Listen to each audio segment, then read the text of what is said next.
আৰু তেওঁক ধৰি লৈ গুচি গ'ল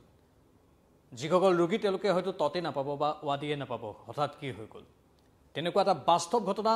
গুৱাহাটীৰ ব্যক্তিগত খণ্ডৰ হস্পিটেলত হৈছে নমস্কাৰ স্বাগতম নিউজ 18 অসম নৰ্থ ইষ্টৰ ইয়া হৈছে পোনপটীয়া সম্প্ৰচাৰ ষ্টুডিঅ'ত মই প্ৰাঞ্জল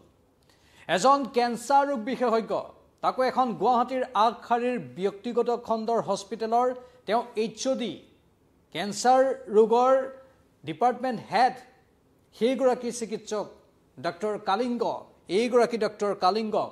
ঠিক একেধৰণেই গুৱাহাটীৰ সেই ব্যক্তিগত খণ্ডৰ আগশাৰীৰ চিকিৎসালয়খনৰ চেম্বাৰৰ পৰা আৰক্ষীয়ে লৈ গুচি গ'ল এটা দল আহিছিল আৰক্ষীৰ সেই দলটো উঠাই লৈ গুচি গ'ল চিকিৎসকজনক কাৰণ এইগৰাকী চিকিৎসকে 1.5 কোটি টকাৰ খেলিমেলি কৰাৰ অভিযোগ উত্থাপন হৈছে কোটি কোটি টকাৰ খেলিমেলি কৰি পলায়ন কৰি আছিল বা পলাতক অৱস্থাত আছিল চিকিৎসকগৰাকী কিন্তু অসমত আহি ঠিকই চিকিৎসা কৰি আছিল কিছু পলম হ'ল কিছু পলমকৈ হ'লেও আৰক্ষীয়ে কৰায়ত্ব কৰি লৈ গ'ল পঞ্জাব আৰক্ষীৰ এটা দল আহিছিল কাৰণ পঞ্জাবৰ এখন ব্যক্তিগত খণ্ডৰ চিকিৎসালয়ত এওঁৰ বিৰুদ্ধে অভিযোগ উত্থাপন হৈছিল আৰক্ষীৰ ওচৰত এজাহাৰ দাখিল কৰা হৈছিল 1.5 কোটি টকাৰ প্ৰবঞ্চনা বা খেলিমেলি কৰাৰ অভিযোগ উত্থাপন হৈছিল তেওঁৰ লগৰ একেই চিকিৎসক বন্ধুৰ পৰা 1.5 কোটি টকা লৈ বা সেই চিকিৎসালয়খনৰ কিছু টকা পাতি লৈ তাৰ পৰা পলায়ন কৰিছিল পঞ্জাবৰ চিকিৎসালয়ৰ পৰা আৰু পঞ্জাবত গোচৰ ৰুজু হ'ল এইগৰাকী চিকিৎসকৰ বিৰুদ্ধে গুৱাহাটীত কিন্তু ইমান দিনে চিকিৎসা কৰি আহিছিল এই প্ৰবঞ্চক চিকিৎসকজনে যাৰ বিৰুদ্ধে অভিযোগ উত্থাপন হৈছে কিন্তু পঞ্জাব আৰক্ষীয়ে আহি কৰায়ত্ব কৰি লৈ গুচি গ'ল উৰিষ্যাৰ বাসিন্দা এগৰাকী চিকিৎসক আৰু উৰিষ্যাৰ বাসিন্দা এগৰাকী চিকিৎসক এনেধৰণৰ এটা কাম কৰাক লৈ এতিয়া তীব্ৰ প্ৰতিক্ৰিয়াৰ সৃষ্টি হৈছে গোটেই খবৰটো এবাৰ আমি আপোনালোকৰ বাবে কৈ দিব বিচাৰিছোঁ খবৰটো হ'ল এনেধৰণৰ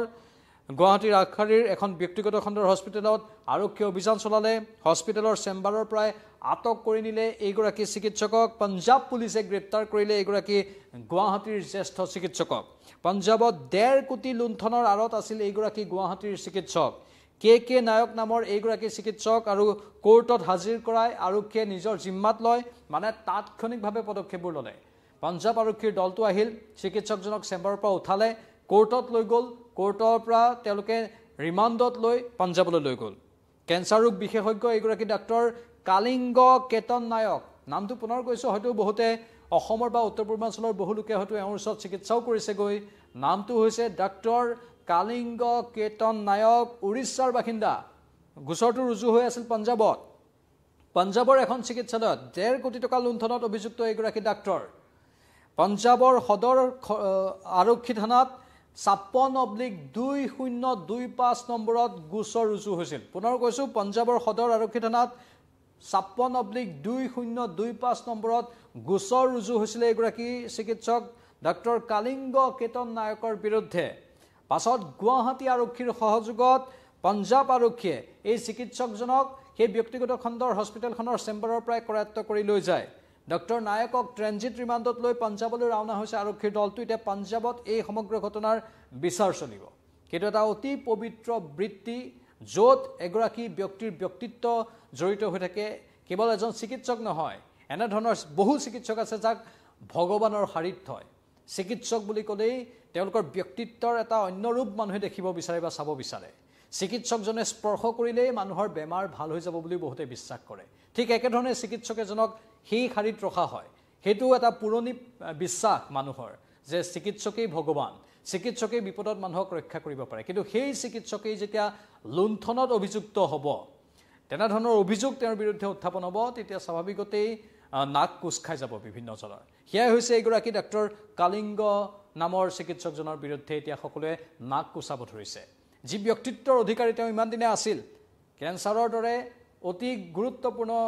এটা ৰোগৰ বা ব্যাধিৰ তেওঁ চিকিৎসা চলাই আহিছিল সেইগৰাকী চিকিৎসক যেতিয়া 1.5 কোটি টকাৰ লুণ্ঠনৰ অভিযোগত অভিযুক্ত হ'ব তেতিয়া কেনেকুৱা লাগিব সাধাৰণতে টকা বা টকাৰ পিছফালে দৌৰাৰ যিটো প্ৰবৃত্তি এতিয়া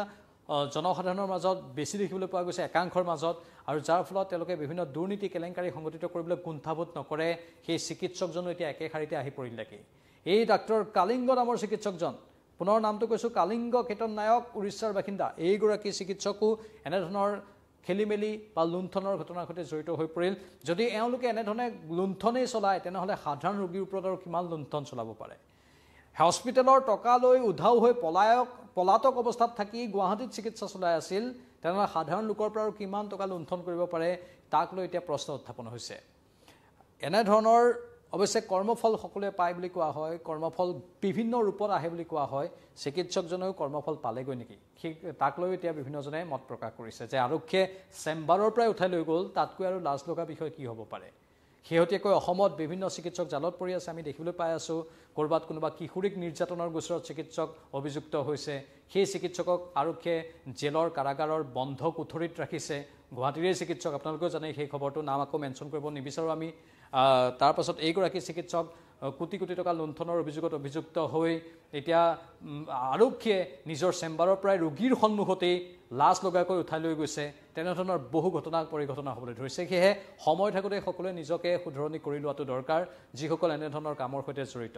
ভুল সকলোৰে হৈ যাব পাৰে কিন্তু ভুলৰ শুধৰণি থাকে সেয়েহে চিকিৎসাৰ দৰে জড়িত এটা পবিত্ৰ বৃত্তি য'ত চিকিৎসকক ভগৱানৰ শাৰীত ৰখা হয় তেনেধৰণৰ বৃত্তিত থাকে এনেধৰণৰ কাম নকৰাই ভাল কোনেও নকৰা ভাল আচলতে কোনেও কৰিব নালাগে সেইটোৱে এতিয়া বিভিন্নজনে ক'ব ধৰিছে এই ক্ষেত্ৰত আপোনালোকৰ মতামত কি কমেণ্ট বক্সত কমেণ্ট কৰি জনাব পৰৱৰ্তী সময়ত আকৌ আহিম চাই থাকক নিউজ 18 অসম নৰ্থ ইষ্ট আমাক ফেচবুকত আপোনালোকে ফ'ল' কৰক ইনষ্টাগ্ৰামত ফ'ল' কৰক আৰু ইউটিউবত ছাবস্ক্ৰাইব কৰি থৈ দিয়ক নমস্কাৰ